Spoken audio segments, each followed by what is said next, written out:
വിനിത വിജു കൂടി ചേർന്നു. വിനിത, പഹൽഗാം ഭീകരാക്രമണത്തിന്റെ വേദന ഇനിയും രാജ്യം അത് മുക്തമായിട്ടില്ല. നമ്മൾ പകരം വീട്ടി എന്ന് പറയുമ്പോൾ തന്നെ അതിന് ഏതാനും നാളുകൾക്കിപ്പുറം വീണ്ടും ഒരു ഭീകരാക്രമണമെങ്കിൽ അതുണ്ടാവുന്നത് അങ്ങേയറ്റം വേദനാജനകമാണ്. രാജ്യ മനസാക്ഷിക്കൊന്നാം അത് വേദനാജനകമാണ്. വിനീത, ഇവിടെ ഈ പറയുന്ന ഫരീദാബാദ് മൊഡ്യൂൾ അത് തകർക്കുന്നു. അതിൽ ഡോക്ടർ മുസമ്മിൽ അറസ്റ്റിലാകുന്നു. ആ പരിഭ്രാന്തിയിൽ ഡോക്ടർ ഉമർ മുഹമ്മദ് വളരെ പെട്ടെന്ന് ആസൂത്രണം ചെയ്ത് ഇത്രത്തോളം വലിയ സുരക്ഷ ഉള്ള ഒരു മേഖലയിൽ ഒരു കാറിൽ സ്ഫോടക വസ്തു പൊട്ടിത്തെറിച്ചു എന്ന നറേറ്റീവ് എത്രത്തോളം വിശ്വസനീയമാണ്? കാര്യം അത്രയും വലിയ ആസൂത്രണമില്ലാതെ അത്ര വലിയ സുരക്ഷയുള്ള ഒരു കേന്ദ്രത്തിൽ ഈ അധമ കൃത്യം ചെയ്യൽ സാധ്യമാണോ വിനീത?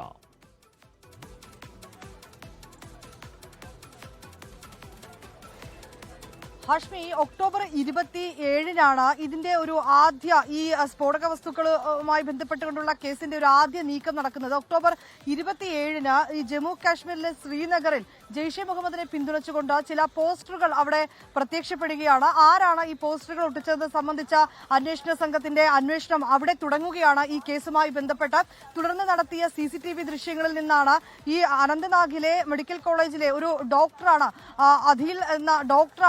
അദിൽ അഹമ്മദ് എന്ന ഡോക്ടറാണ് ഈ പോസ്റ്ററുകൾ ഒട്ടിച്ചിരിക്കുന്നതെന്ന് അന്വേഷണ സംഘം കണ്ടെത്തുകയും ഈ ഡോക്ടറെ അനന്തനാഗിലെ ഡോക്ടറെ അന്വേഷണ സംഘം കസ്റ്റഡിയിലെടുക്കുകയും അയാളുടെ അറസ്റ്റ് രേഖപ്പെടുത്തി വിശദമായി തന്നെ ചോദ്യം ചെയ്യുകയും ചെയ്തിരുന്നു. ഈ ചോദ്യം ചെയ്യലിൽ നിന്നാണ് ഹാഷ്മി സൂചിപ്പിച്ച ഈ ഫരീദാബാദിലേക്കുള്ള ഒരു കണക്ഷൻ ലഭിക്കുന്നത്. അത് ഈ ചോദ്യം ചെയ്യലിന് നിർണായക വിവരങ്ങൾ ലഭിച്ചതിന് പിന്നാലെ തന്നെ ഇന്നലെ ഹരിയാനയിലെ പ്രത്യേക അന്വേഷണ സംഘവും ഒപ്പം തന്നെ ജമ്മു കാശ്മീരിലെ പോലീസും വളരെ സംയുക്തമായിട്ടാണ് ഫത്തേപൂരിലും ഫരീദാബാദിലുമായി വിവിധ മേഖലകൾ കേന്ദ്രീകരിച്ചുകൊണ്ട് അവർ പരിശോധനകൾ നടത്തുന്നു. ആ പരിശോധനയിലാണ് മുസ്കിൽ ഷക്കീൽ എന്ന ഡോക്ടർ അറസ്റ്റിലാവുന്നത്.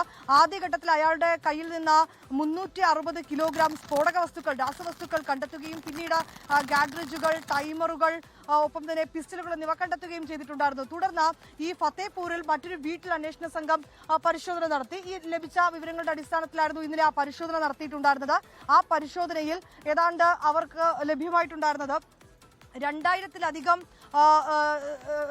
കിലോഗ്രാം സ്ഫോടക വസ്തുക്കളാണ് ലഭ്യമായിട്ടുണ്ടായിരുന്നത്.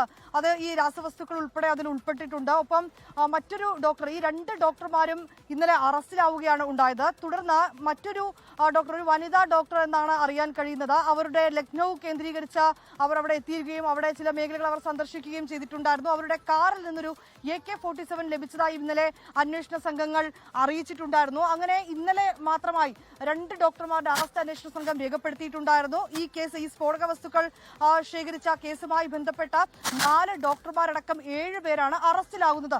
ഇതിന് തൊട്ട് പിന്നാലെ അതിൽ നമ്മൾ വലിയൊരു ആശ്വാസം ആ സംഭവത്തിന് ശേഷവും ഡൽഹിയുടെ തന്ത്രപ്രധാനമായ ഒരു മേഖലയിൽ ഏതോ ഒരു ഡോക്ടർ ഉമർ മുഹമ്മദ് സ്ഫോടനം നടത്തിയെങ്കിൽ അത് ഞെട്ടിക്കുന്നതാണ്, അങ്ങേയറ്റം വേദനാജനകവുമാണ്. എന്തായാലും ആ സംഭവം ഇതിൽ ബന്ധമുണ്ടോ എന്ന അന്വേഷണം നടക്കുന്നുണ്ട്.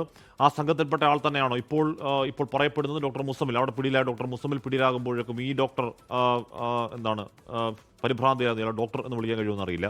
ഇയാൾ പരിഭ്രാന്തിയിലായ അയാൾ പെട്ടെന്ന് ആസൂത്രണം ചെയ്ത ഒരു നരക പദ്ധതി എന്നാണ് ഇപ്പോൾ പറയപ്പെടുന്നത്. നമുക്കറിയില്ല അതിൻ്റെ വസ്തുത എത്രത്തോളം ഉണ്ട് എന്നുള്ള കാര്യം. എന്തായാലും അത് വളരെ വിശദമായി ഇപ്പോൾ അമിത്ഷാ അധ്യക്ഷതയിൽ NIA ചീഫും ഡൽഹി പോലീസ് ചീഫും ചേർന്നിരിക്കുന്ന ആ മീറ്റിംഗിൽ ചർച്ച ചെയ്യുന്നുണ്ട്. അതിനുശേഷം ഒരു സ്ഥിരീകരണം ഉണ്ടാകും എന്ന് തന്നെ പ്രതീക്ഷിക്കാം. ലോകത്തെവിടെയായാലും ഏത് സമയത്തും 24 വാർത്തകളും ഓഗ്മെന്റഡ് റിയാലിറ്റി പാക്കേജുകളും എക്സ്പ്ലെയിനറുകളും വിശദമായി കാണാൻ ഞങ്ങളുടെ YouTube ചാനൽ നിങ്ങൾക്ക് സബ്സ്ക്രൈബ് ചെയ്യാം.